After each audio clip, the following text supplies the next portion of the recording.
안녕하세요. 법률정보쇼 송윤 변호사입니다. 시청자 여러분도 혹시 보험 사기라고 들어보셨나요? 이번 시간엔 보험 사기에 대해 본격적으로 알아보기 전에 보험의 정의와 종류를 먼저 소개하고 보험 사기의 정의 그리고 특색, 유형, 보험 사기 방지 특별법 순서로 알려드리겠습니다. 네, 보험이란 상법은 일방이 약정 보험료를 지급하고 상대방의 재산 또는 생명 신체에 관해서 불확정적인 사고가 발생할 경우 일정한 보험금 기타 급여를 지급할 것을 약정하는 것으로 규정하고 있습니다. 또 보험업법도 위험 보장을 목적으로 우연한 사고 발생에 관하여 금전 및 그 밖의 급여를 지급할 것을 약정하고 대가를 수수하는 계약으로 규정하고 있습니다. 둘 다 모두 공통적으로 우연한 사고 발생을 전제로 하고 있는데요. 이런 사고 발생을 담보하는 보험의 종류에는 손해보험 그리고 생명보험이 있습니다. 손해보험 같은 경우는 보통 실손을 보장하고요. 생명보험 같은 경우는 사람의 생명, 신체 등에 대해 미리 약정한 일정한 금액을 보상하는 정액보상입니다. 네, 보험 사기란 상기한 정상적인 보험 계약의 요소 중 우연하게 발생한 사고라는 것이 결여된 것을 의미합니다. 이미 발생한 보험 사고의 원인, 시기, 내용을 조작하거나 피해를 과장해서 보험금을 청구하는 연성 보험 사기형, 그리고 고의로 사고를 내거나 허위로 사고를 조작해서 보험금을 청구하는 경성 보험 사기형, 그리고 약관보다 정해진 보험료보다 낮은 금액을 납부하기 위해 행하는 행위를 바로 보험 사기라고 합니다. 이런 보험 사기는 좀 특색이 있는데요. 직접적으로는 보험금을 지급하는 보험자가 피해자로 보이지만 결국 다수의 일반 보험 계약자가 그 피해를 떠안게 되기 때문에 피해자가 사회 일반에 은닉된다는 특색이 있습니다. 보험제도는 보험료와 보험금 사이 수지 균형을 전제로 하기 때문에 이 균형을 유지하기 위해서 대수의 법칙을 응용한 확률 계산의 방식으로 보험료가 책정되는데요. 보험 사기는 정당한 보험금 지급을 전제로 산정했던 보험료 총액이 실제 지급된 보험금에 비해서 부족하게 되는 결과를 가져오게 되고요.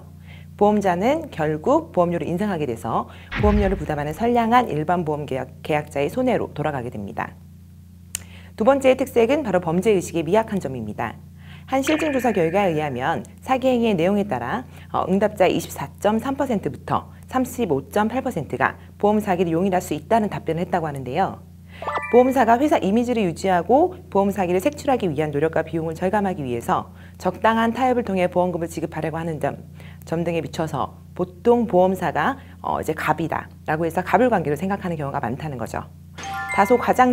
다소 과도한 이제 보험금을 지급받는다 하더라도 지금까지 납부한 보험료에 대한 포괄적인 대가로 생각하고 심리적으로 정당화하는 경우도 많습니다.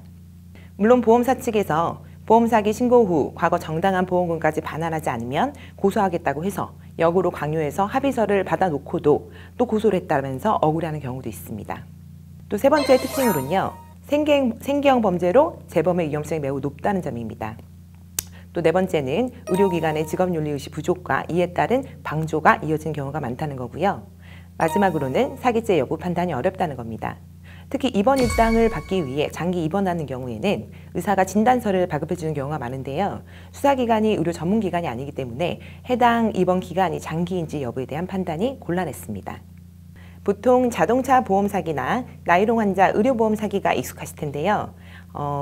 많이 아시는 것이 바로 고의사고형, 그리고 허위 진단서 발급이나 고의로 장기로 입원하거나 차량 수리비 등을 부풀려서 청구하는 피해 과장형, 사고 발생 자체를 조작하거나 보상 대상이 아닌 사고를 보상 대상 사고인 것처럼 조작하는 허위 사고형, 그리고 보험 가입 전의 사고를 보험 가입 후 사고로 조작해서 청구하는 사후 가입형, 그리고 운전자 바꿔치기, 차량 도난형 등이 있습니다. 우리나라 2006년 보험 사기 금지 조항이 보험업법에 신설된 후에 많은 입법의 노력은 있었지만 조사 및 처벌에 집중되어 있고 예방 및 보험사의 책임, 보험사 피해 방지 방안 등 논의가 배제되어 있다는 아쉬움이 있었습니다. 2016년 3월 29일 보험사기 방지 특별법이 제정되었고 같은 해 9월 30일부터 시행되었습니다.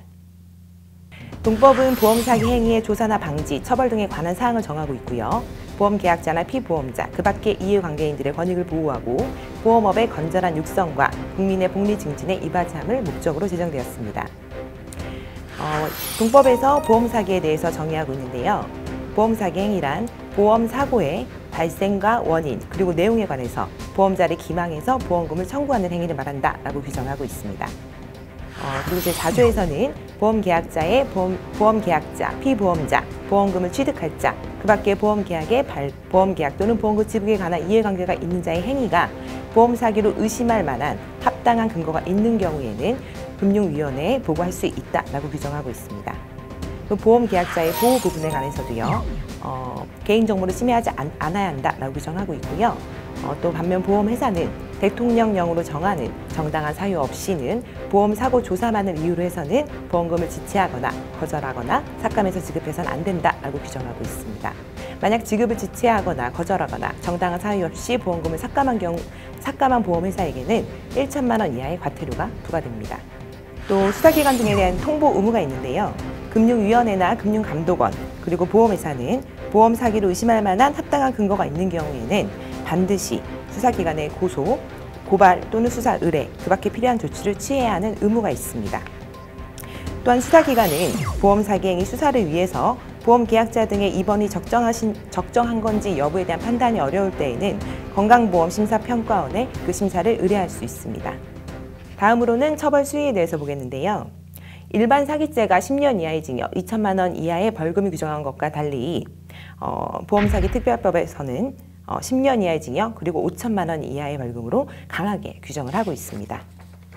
또 상습범의 경우에는 정한 형의 2분의 1까지 가중해서 처벌을 하고요. 보험금 청구, 이것만으로 실행 착수를 인정하기 때문에 미수범 역시 처벌하고 있습니다. 또 이득액이 5억 원 이상인 경우에는 3년 이상의 유기징역, 그리고 50억 원 이상일 때에는 무기 또는 5년 이상의 유기징역으로 처벌됩니다.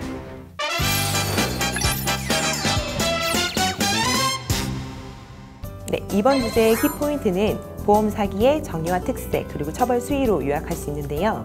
보험 사기에 해당하지 않으려면 우연한 사고여야 한다는 점, 보험 사기는 생계형 범죄로 재범률이 매우 높고 1차적으로는 보험회사가 피해자로 보이지만 실제 보험 계약자 일반에게 그 피해가 확산될 우려가 있어 엄격히 처벌되는 특색이 있는 점, 그리고 10년 이하의 징역, 5천만 원 이하의 벌금으로 처벌되지만 상습범 또 그 금액이 5억 원 이상일 경우에는 가중 처벌되는 점을 기억하시면 좋을 것 같습니다.